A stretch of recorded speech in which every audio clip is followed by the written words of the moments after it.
when the God of Abraham, Yitzhak, and Jacob glorified his servant Yeshua through the healing of a man who was lame, a beggar at the gate called Beautiful. Petro announced the announcement to the gathered crowd, and he said to them, "To you first the God, having raised up his servant, sent him, a one blessing you in each one's turning back from your iniquities."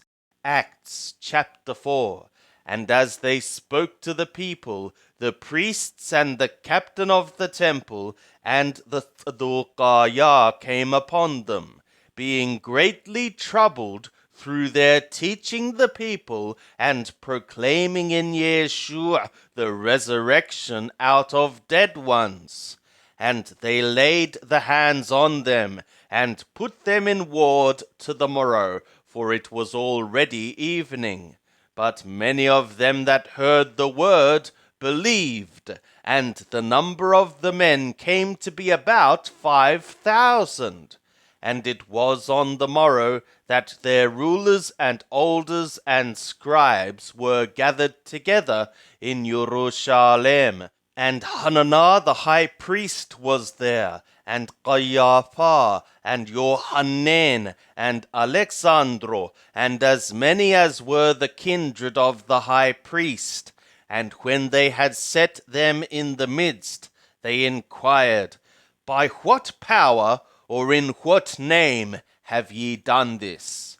Then Petro, filled with Holy Spirit, said to them, "Ye rulers of the people and elders, if we are this day examined concerning a good deed done to a disabled man, by what means this man is made whole, be it known to you all, and to all the people of Israel, that in the name of Yeshua anointed the Nathorayah, whom ye crucified, whom the God raised out of dead ones, even in him doth this man stand here before you whole.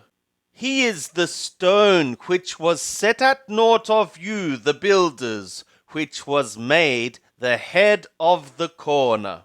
And the salvation is being not in another, nobody, for neither is it being another name under the sky, the name having become given among men, by which it is being necessary for us to be saved. Now when they beheld the boldness of Petro and Johanan, and had perceived that they were unlearned and inexperienced men, they were marveling. They were also recognizing them that with Yeshua they were being. And seeing the man that was healed standing with them, they could say nothing against it. But when they had commanded them to go aside out of the council, they conferred among themselves, saying, "What shall we do to these men? For that indeed a notable miracle hath been wrought through them is manifest to all that dwell in Jerusalem, and we cannot deny it. But that it spread no further among the people, let us threaten them, that they speak henceforth to no man in this name." And they called them, and charged them not to speak at all, nor teach in the name of Yeshua. But Petro and Johanan answered and said to them, "Whether it is right in the sight of the God to hearken to you rather than to the God, judge ye. For we cannot but speak the things which we saw and heard." And they, when they had further threatened them, let them go, finding nothing how they might punish them, because of the people. For all men glorified the God for that which was done. For the man was more than 40 years old, on whom this miracle of healing was wrought. And being let go, they came to their own company, and reported all that the chief priests and the elders had said to them. And they, when they heard it, lifted up their voice to the God with one accord, and said, O Master, thou that didst make the sky and the earth and the sea, and all that in them is, who by Holy Spirit, by the mouth of our father David, thy servant, didst say, Why did the nations rage, and the peoples imagine vain things? The kings of the earth set themselves in array, and the rulers were gathered together against the Lord Yahweh and against his anointed.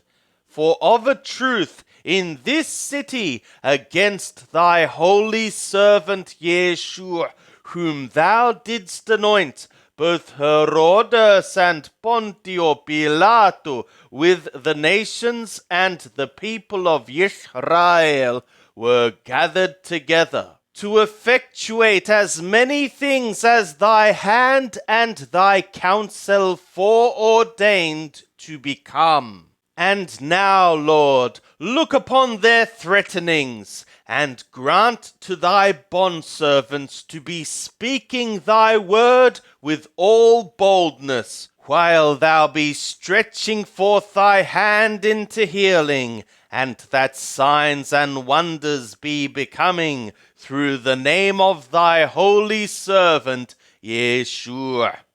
And when they had prayed, the place was shaken wherein they were gathered together, and they were all filled with the Holy Spirit, and they were speaking the word of the God with boldness. And the multitude of them that believed were being of one heart and soul, and not one of them was saying that aught of the things which he possessed was his own, but all things were being shared. And with great power the sent ones were giving their witness of the resurrection of the Lord Yeshua, and great grace was upon them all. For neither was there being among them any that lacked, for as many as were being possessors of lands or houses, they, selling, were bringing the prices of the things being sold, and they were laying them beside the feet of the sent ones, and distribution was being made to each, just as anyone suppose was having a need. And Yosef, the one having been surnamed by the sent ones Barnabas, which is being interpreted son of exhortation, a Lewi, a man of Cupro by race, having a field sold it, and brought the money, and laid it at the feet of the sent ones. But a certain man named Hananiah, with Sapphira his woman, sold a possession, and he secretly separated to himself part of the price.